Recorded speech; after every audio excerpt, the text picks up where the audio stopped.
Spoken label. I haven't thought about flying for a long time. I haven't dreamed of that moment when I was alone above the clouds for a long time. I haven't dreamed of waking up in a room surrounded in blue and green grass for more years than I could dream of remembering.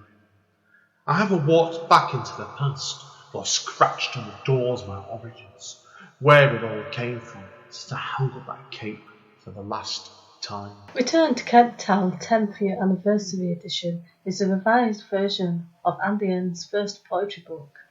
The book can be purchased from Amazon and it contains numerous additional material. Spoken label. Hi, it's Andy N from Spoken Label. Spoken Label was originally set up at the beginning of 2016, and records show it started off really as a one-off podcast chatting to writers, poets and artists. Over time, it became monthly, then weekly, and occasionally nowadays it goes on that to a more regular basis. To date, I've done over 330 sessions, and I'm always looking for new poets, writers, artists, singer-songwriters, general interesting creative people to come onto the podcast.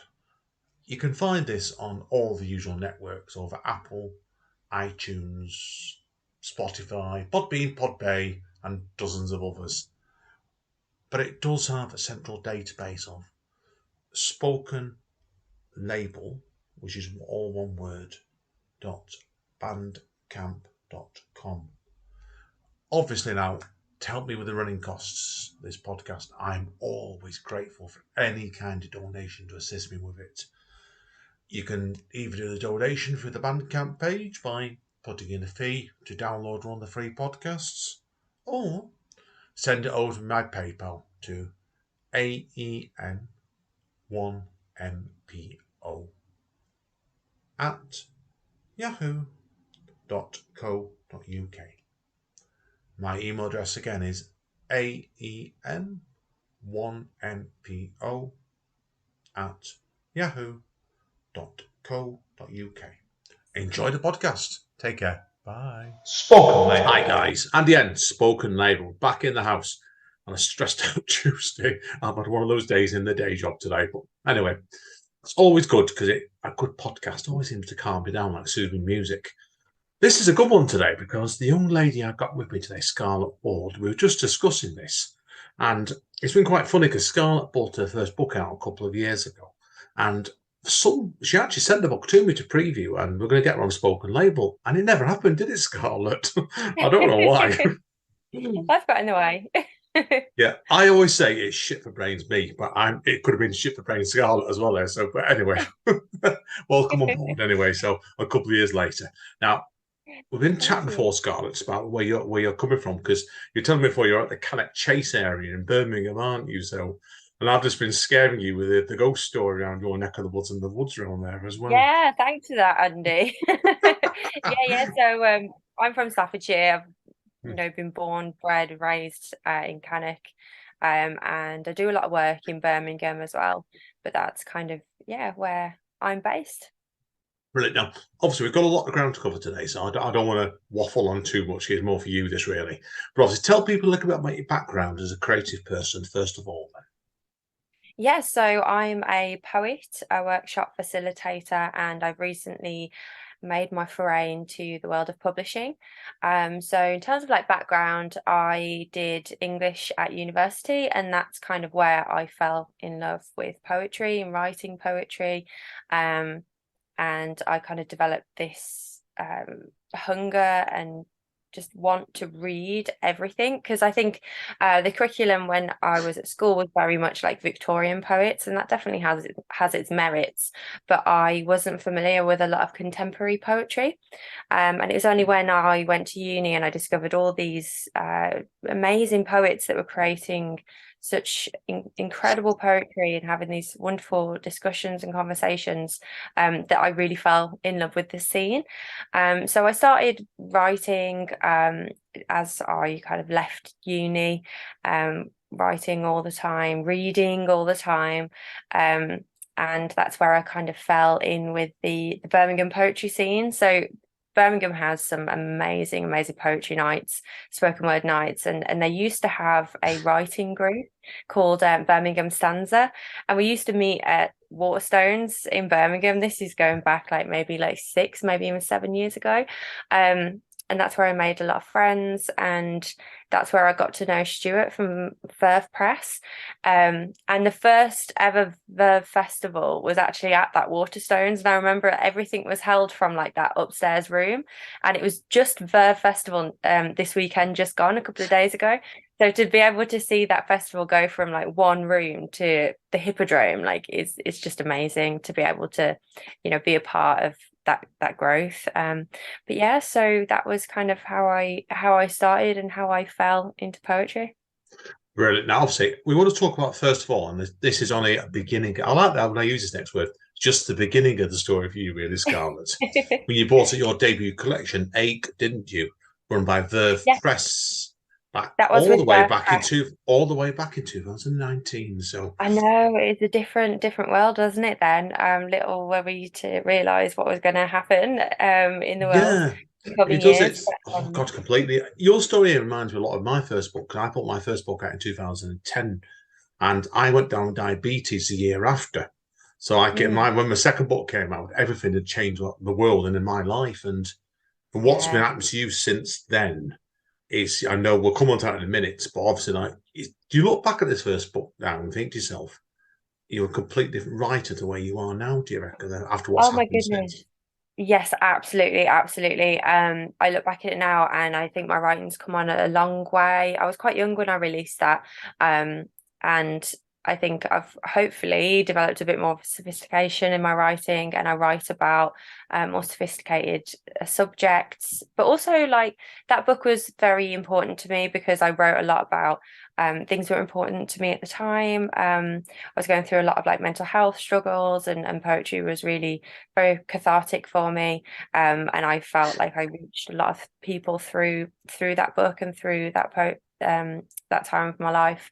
Writing about that sort of thing. So but yeah, looking back, I definitely feel like my voice has changed a lot, and the stuff that I'm writing about now, I'm very excited about. So yeah, book 2 coming soon, I guess. We'll come on to that shortly. Right, definitely. No, but you're right. It's because I was reading this book before, again, to refresh myself on the book. It's a great book, it really is. Like, it's like, I can see the difference in your more recent work. I'm not going to use the word say it's improved. I'm not. You're just in a different. I think you're in a different lane, aren't you? Really. And that's, I think partly because of your health. I think we want to talk about the next, don't we? To what happened to you a couple of years ago.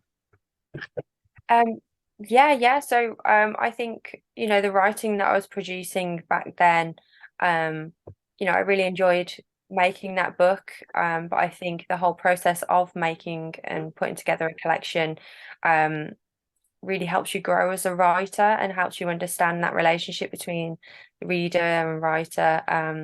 And yeah, the kind of journey that I've been on since, I think, has definitely shaped how I write now.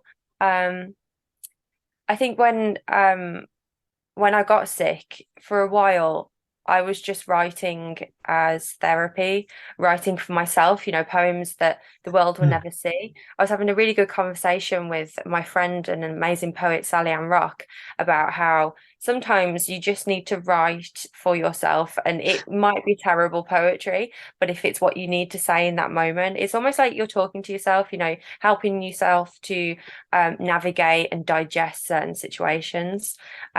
So the stuff that I was writing in 2022 of last year was probably terrible because it was just me kind of figuring out what had happened in terms of my health and the personal stuff I was going through. And it's only been in past maybe like 6 or 7 months that I've kind of been able to metabolize what's been going on in my life and write about things that feel a little bit more coordinated.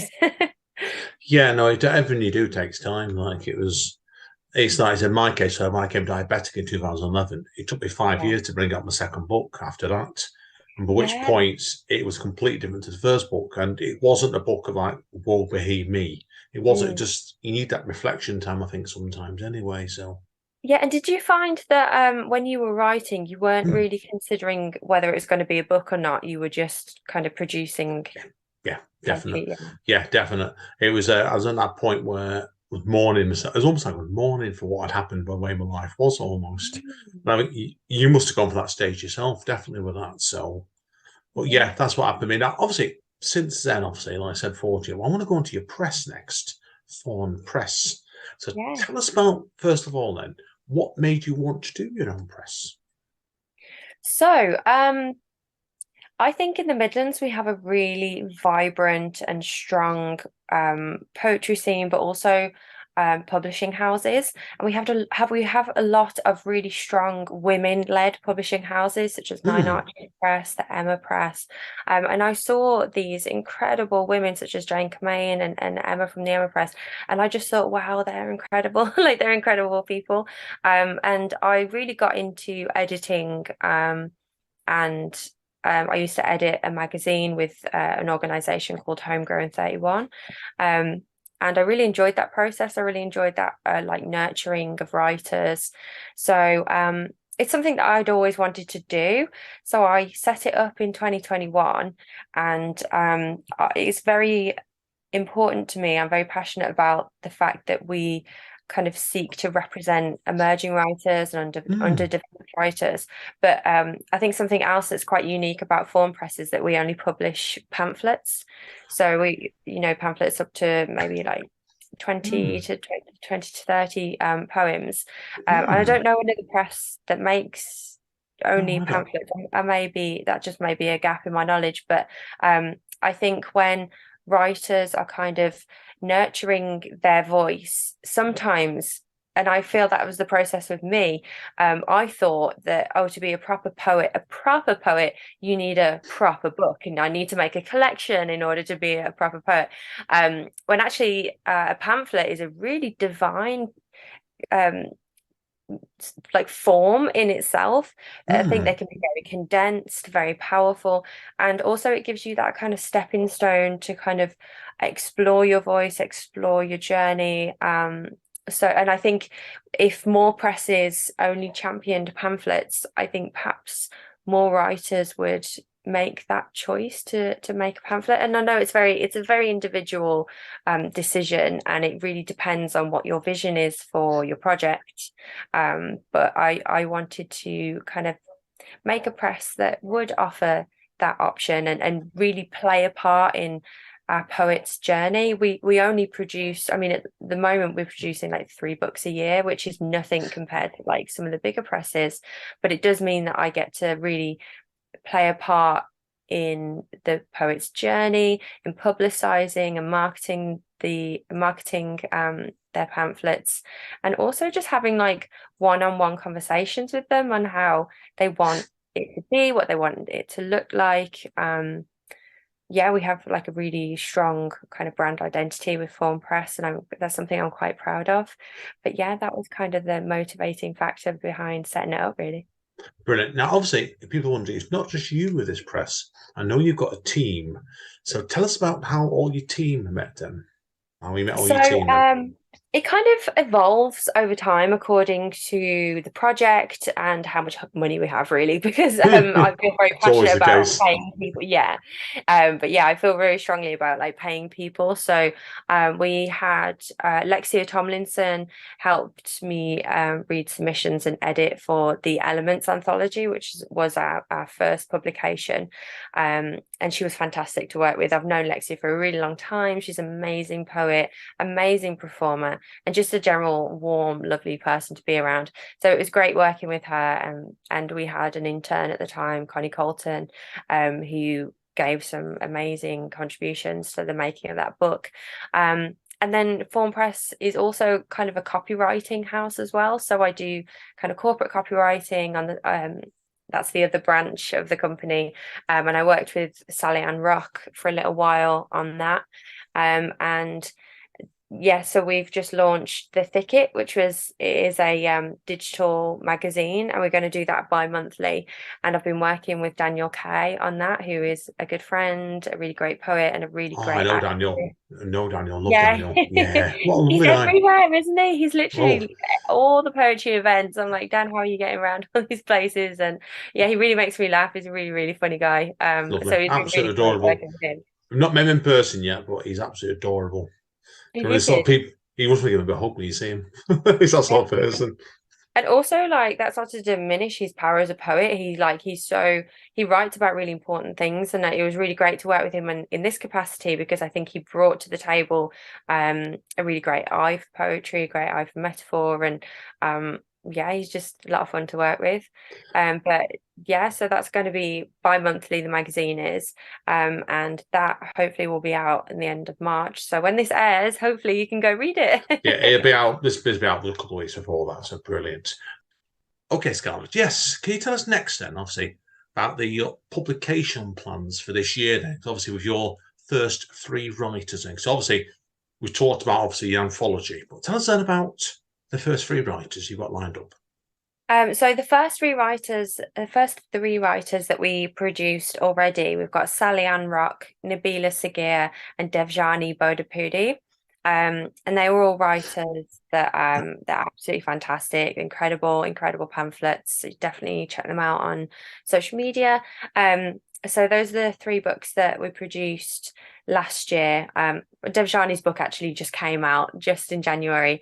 And then the next writers, we've got Catherine Millington and Christy Jasutan. And yeah, it was a really great kind of process of the submission, having our submissions window open, having people send me their poems. It's a little bit overwhelming, but yeah, it was great to be able to work with those poets and kind of help them bring their pamphlet into the world. Brilliant. I've got to ask you, obviously, with you been obviously doing your first book yourself, how was this impacted you as a writer? How was what impacted How me? has Sorry. this impacted you as a writer? Obviously, like with you going down this stage and running your own publishing press now.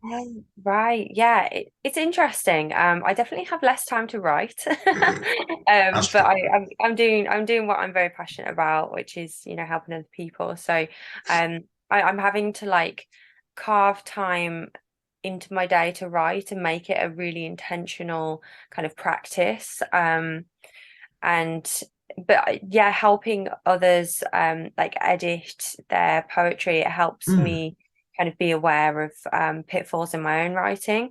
There's a really, really great book from Nine Arches called How to Be a Poet, and I bought that years ago, and I bought it with a bit of suspicion in mind, and I was like, no book can tell you how to be a poet, but it really does outline some really good practices, common pitfalls, and it's a really good place to start.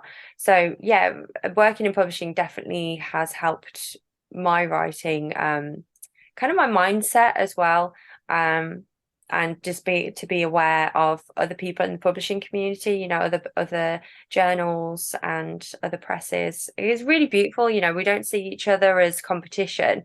We all support each other, share each other's successes. But yeah, it's a really beautiful community to be part of. Brilliant. Now, obviously, I want to touch on next, obviously, but I'm going to backtrack a bit here because should have gone into more detail before.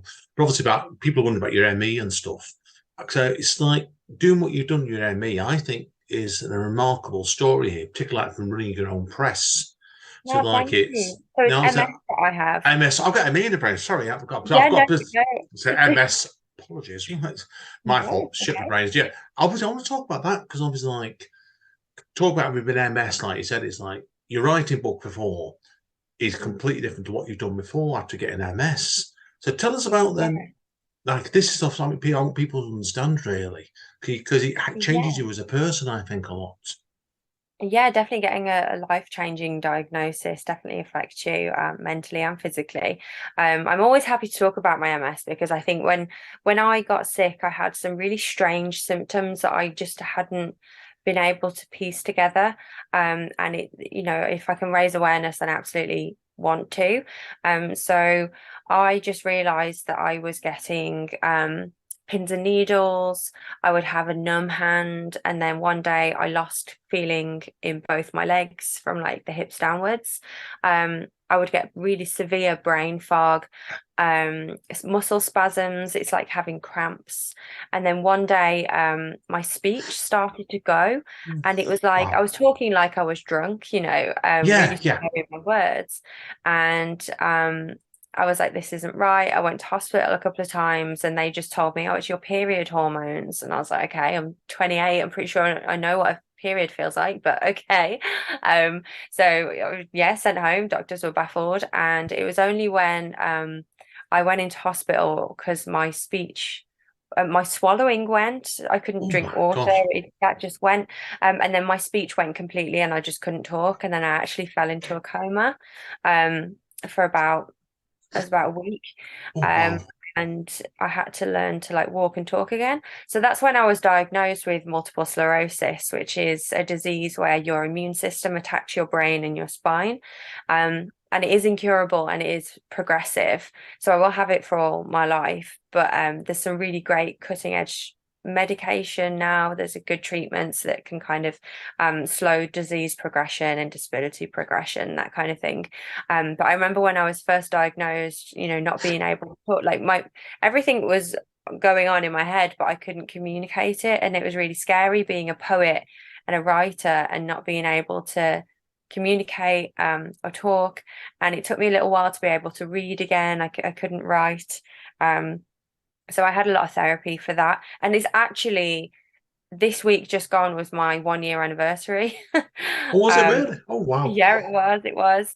And yesterday I had a neurology appointment in which they said that my MS has actually gone into remission. So the treatment has been so effective that they can't see any new scarring on my brain.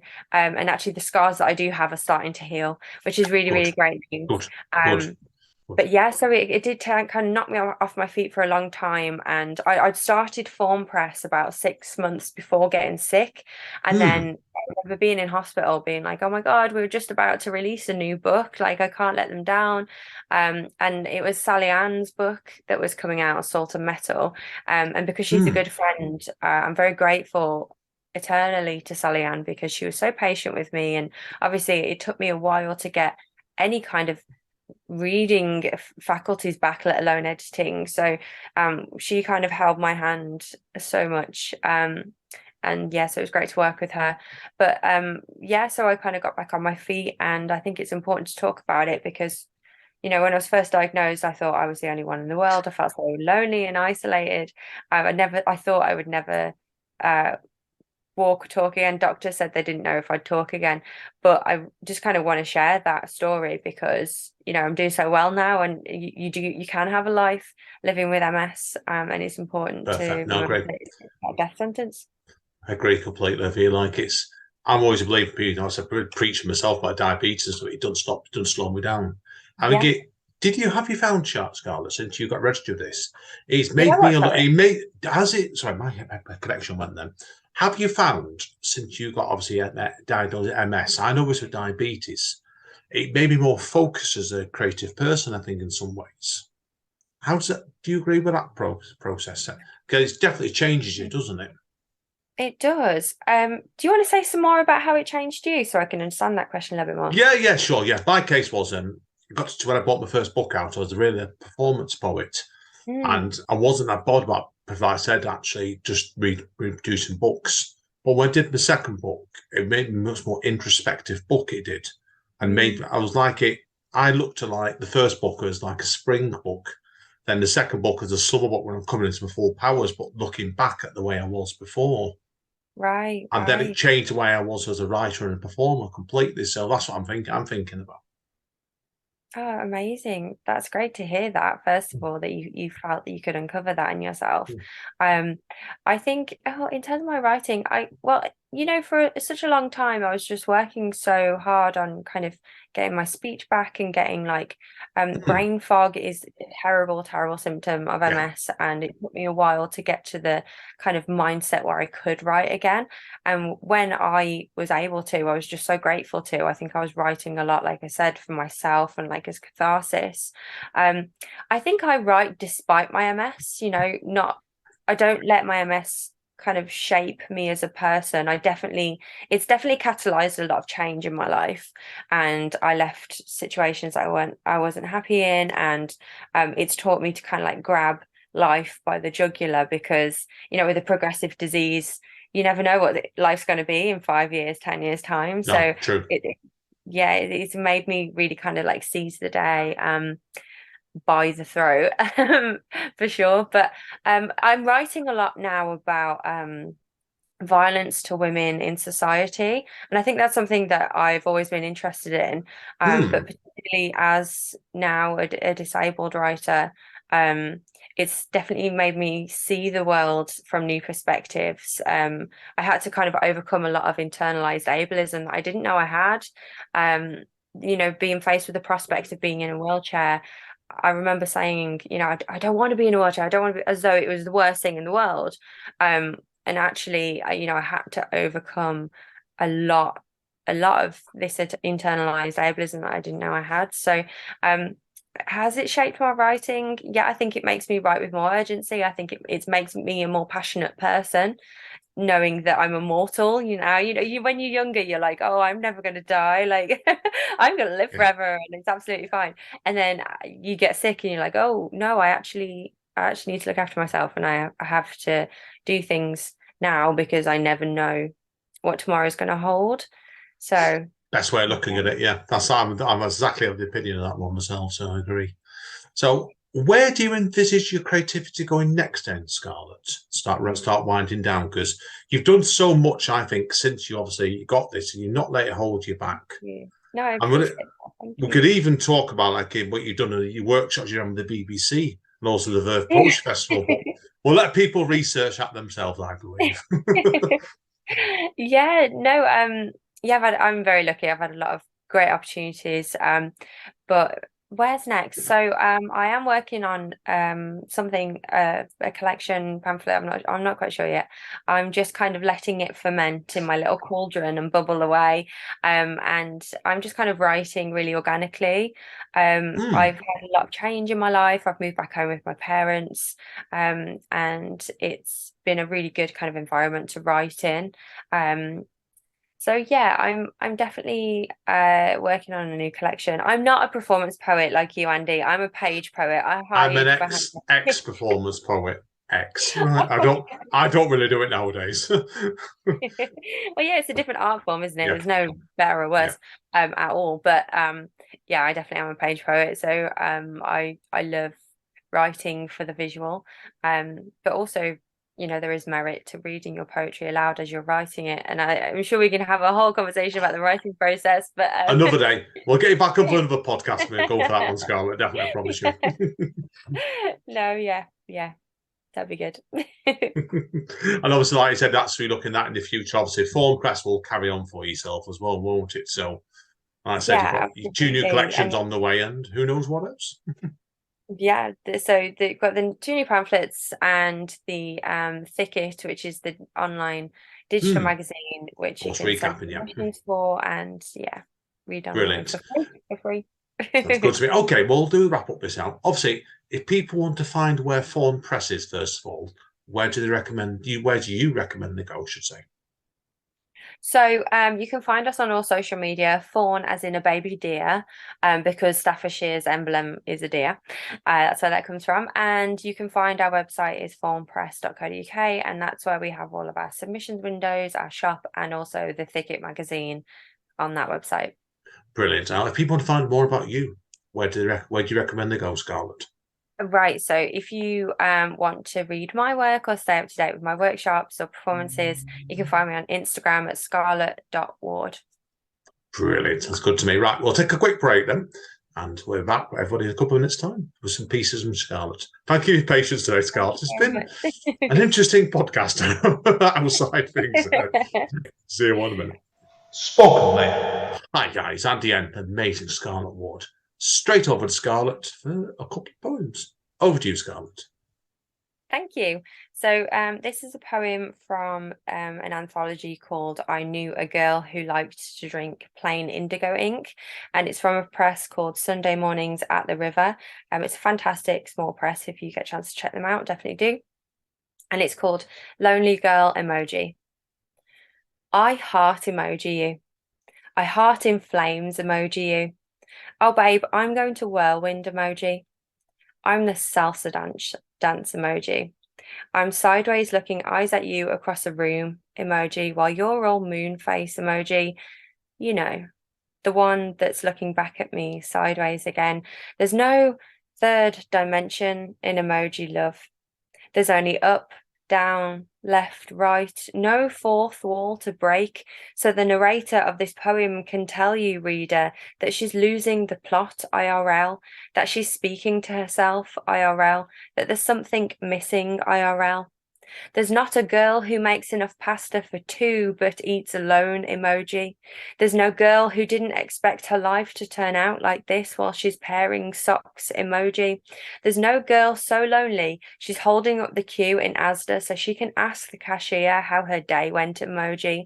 I am all heart held together with gauze emoji. There is one for that. It's kind of battered, but it still throbs red. It's not exactly a broken heart emoji, but it suggests a fragile holding together of one's shit emoji.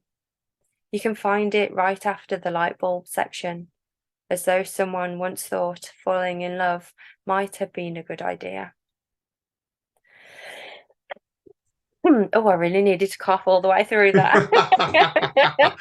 Edit. No, excellent stuff. No, that's fine. You keep that in. You can keep that in. Just goes to show, like, I'm not a performer. I'm always of the opinion, like a good cough doesn't slow the person down. Yeah. No, I've got to say, seriously, I thought it was a great piece, that one, Scarlett, straight away. Thank you so much.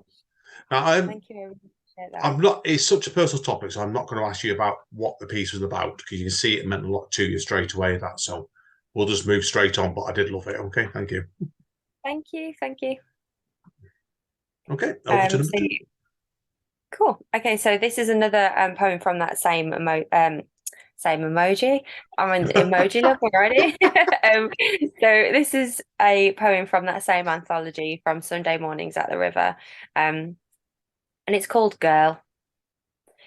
What is girl, if not a lifetime exercise in pressing our tongues to the roof of our mouths? The hard G, the silencing of the I, the belittled I. Snarl into the end of the word girl. What is girl, if not a study of contempt? Name a thing shame, and it will cower. She is forced into the corner of your mouth when you spit the word, born in the soft palate and then pushed out over the front teeth. Always a sharpness to go through, always a cutting short. Girl, girl, a single syllable, a stab made small. I love what I liked about that one was I love the fact where the lines seemed. Obviously, I've not got the text in front of me. It does seem like the lines were getting shorter and shorter the longer the poem went there. It does. I don't know if you can see that. Got it. I knew I was right there. Yeah, brilliant. Find the anthology and you can see it. So I was really interested in like. Tell us about the conscious decision then. Not keep it off the content again. It's a very, very personal piece. I can see that. But what made you want to finish the poem off in a shorter and shorter line, So stanza I like was that? really thinking about the linguistics and the phonetics of the word, and I was actually making my bed as as this word "girl" kept going through my head, and it was, you know what it was? Someone had called me a girl in a professional setting, and I thought, I'm a woman. I'm like, you know, You're am I not a am I 13 or 14-year-old girl. okay? No. Yeah. Yeah, exactly. And it felt like an attack. And I was just thinking about how that word girl can be weaponized. So I was thinking about the g and then the earl and like how it is like a snarl and how it's such a short word. Examined the linguistics and the sounds of that word and kind of the context and the metaphor that I could shape that into. No, it was excellent. No, really, really Thank powerful you. stuff, Scarlett. I really enjoyed that. Now, we'll better wrap up here, really, officer. I know people won't know it's behind the scenes. There's been stuff going on in the background today. I need to go and decompress. And I know in Scarlett's case, she needs food, so we're going to let her go and eat. I need food. I do. I always need food. I'm always hungry. Thank you so Oh, much for having me today. been I a just want to pleasure. take a moment to say that like the work that you do is so important and poetry, the poetry scene comes to life when we have passionate people like yourself doing things Brilliant. like this podcast. So thank you. The same goes to you in reverse as well for what you're doing with Fawn Press, definitely. So I want to quit word you off mic anyway. So, but thank you again today, Scarlett. It's been a pleasure. So, right, guys and girls, we better wrap up here because I've got things to do tonight. It's been interesting today. So, as Don Callis at AEW Wrestling says, stay safe and stay over. Spoken Label.